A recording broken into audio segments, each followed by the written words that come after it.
The heart of hell was as lavish as one might expect from its royal inhabitants, a grand chandelier that hung from the ceiling casting a soft, flickering light over the velvet chairs and marble floors. Lucifer Morningstar, King of Hell, sat at a table dressed in his regular attire. He had his eyes gleaming with a cold, calculated glow. He was alone, enjoying some fine wine, his thoughts as deep as always. But then the door opened.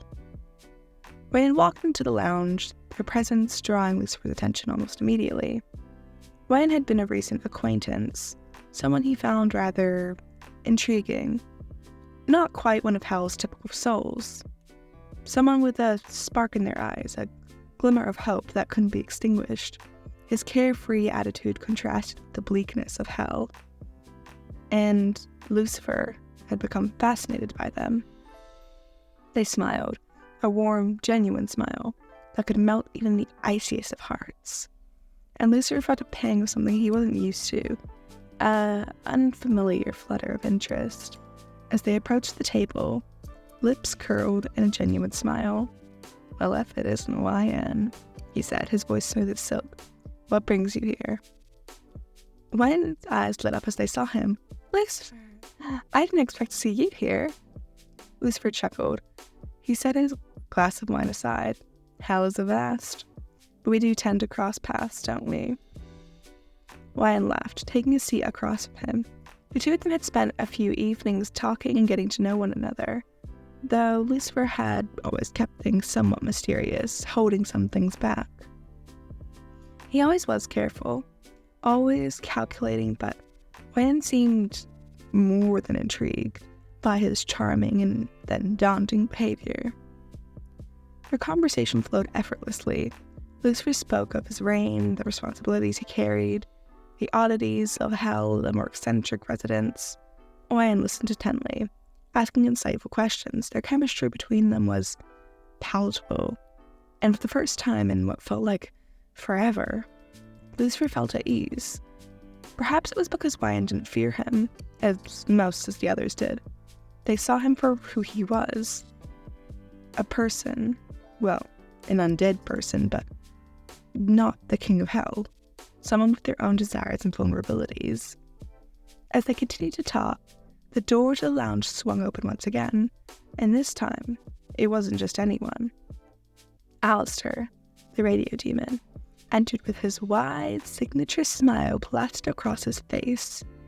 His red and black striped suit shimmered down under the chandelier's light. His eyes gleamed with a predatory sharpness. He approached Wyan and Lucifer's table, his presence unsettling in a way, and Lucifer could only imagine. "Well, well, well," Alastor's voice rang out, smooth and malicious. "What do we have here? Lucifer entertaining a guest." He spoke. Lucifer's eyes narrowed. His expression contained neutral. "Alastor, what a surprise. Can't say I'm thrilled to see you."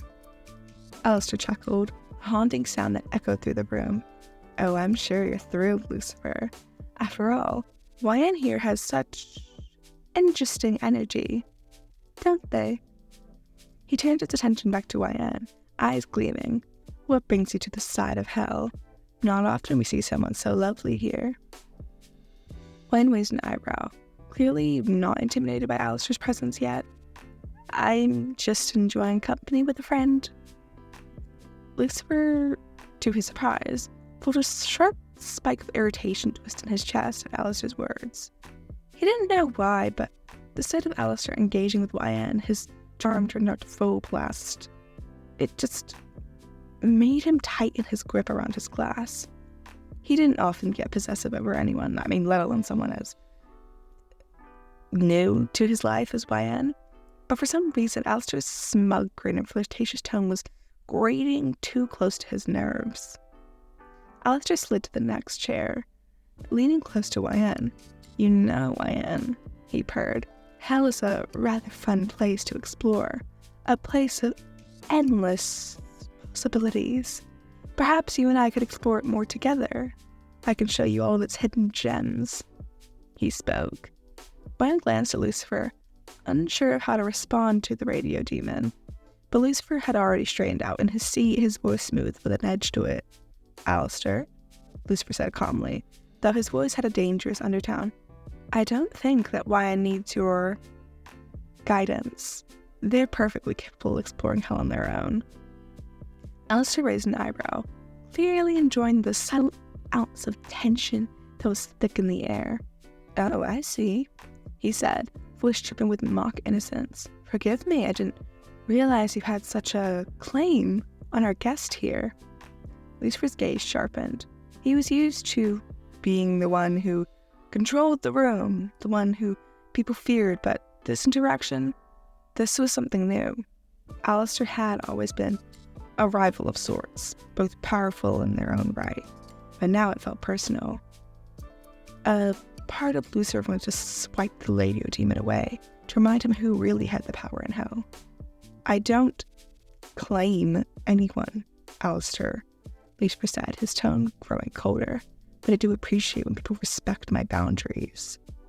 Ryan, sensing a rising tension, tried to diffuse the situation with a lightheaded chuckle. "You two are like ice and fire, aren't you?" they said awkwardly. Alastor's grin never wavered, though his eyes gleamed with mischief. "I'm much more fun than fire, darling." Lucifer's gaze flickered down between Alastor and Ryan, his temper barely being able to keep from going overboard. Ryan wasn't even doing anything to encourage Alastor's flirtations, yet the way Alastor kept leaning in, kept being so overly charming, it stirred something within his chest, something unsettling. His pride, his ego, they didn't like it. "Perhaps you're right," Lucifer finally said, his voice carrying an icy tone. "But fire tends to burn out rather quickly, doesn't it, Alastor?" Alastor's eyes narrowed, but he maintained a playful demeanor. "Oh, Lucifer's always so dramatic, but I suppose you're right. Fire is fleeting, and it does have its moments." Lucifer clenched his fist under the table, the smile on his face never faltering, though through the intensity of his gaze, it could cut steel. The undercurrent of tension was palatable, and Ryan could feel the shift in the air. Something had changed. The carefree attitude that once had filled the room was replaced with something much more violent. Finally, after a moment of silence that stretched on for far too long, Ryan cleared their throat. "So, this has been interesting," they'd said, trying to steer the conversation back to something more, at least a little bit normal. "I think I'll take a walk around, and I'll, see you both later. All right?" Before either of them could even respond, Ryan stood up and left the table, their footsteps echoing in the quiet room. Lucifer watched them go. His mind was racing with thoughts. He didn't quite understand. He had no claim over Ryan, not in any form of the sense, but that didn't stop from the strange sense of jealousy that gnawed at him. Why? Why did he care so much about Alastor's attention towards them? Was it a challenge? Or was it something deeper? Something he didn't want to acknowledge yet? As soon as Ryan was out of earshot, Alastor's grin widened into something far more sinister. Well, he drawled out, his voice low and teasing. "Seems like someone's a little possessive." Lucifer shot him a withering glance. His eyes dark and barely contained irritation. "I have no interest in playing whatever games you're thinking of playing, Alastor." Alastor chuckled. "Of course not. But I don't pretend to not enjoy watching you squirm." "I wasn't squirming," Lucifer snapped, his voice cold as ice. "And you're not welcome here. I suggest you go, before I make you." Alastor stood up slowly, his arms stretching, though nothing had happened. "Don't worry, Lucifer. I'm sure Ryan will be back, and I'm sure they'll tire of you eventually. I am much, much more interesting."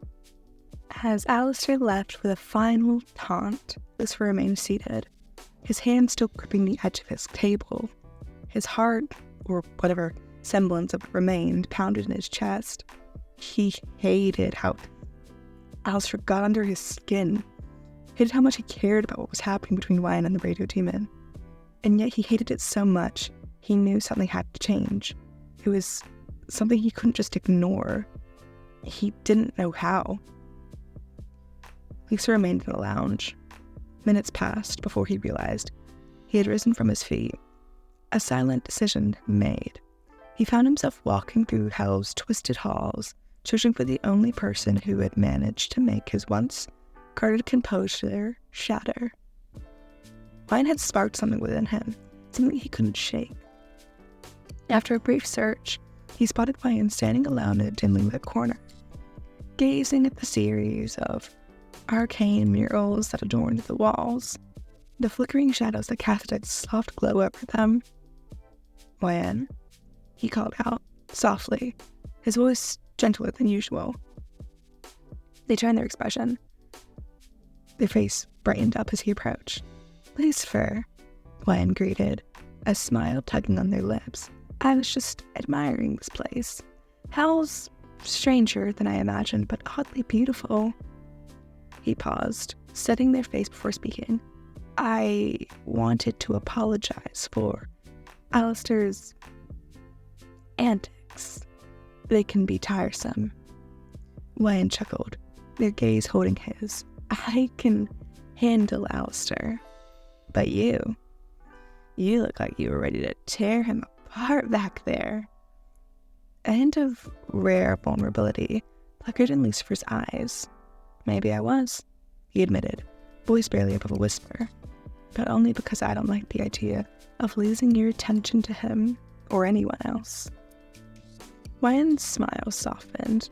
They took a step closer, a little more softer than usual. "You don't need to worry about that, because I'm here. Well, because I was sent here, but I also just want to be with you." For a moment, Lucifer carefully guarded walls fell. He reached for Ryan's hand, their fingers brushing in a quiet, tentative gesture. Hell always had been his domain, a place of endless power and control, but this small, tender moment, Lucifer Morningstar felt something rare, a flicker of vulnerability and the unfamiliar warmth of truly being seen. Okay, ladies and gentlemen, we are done for the day.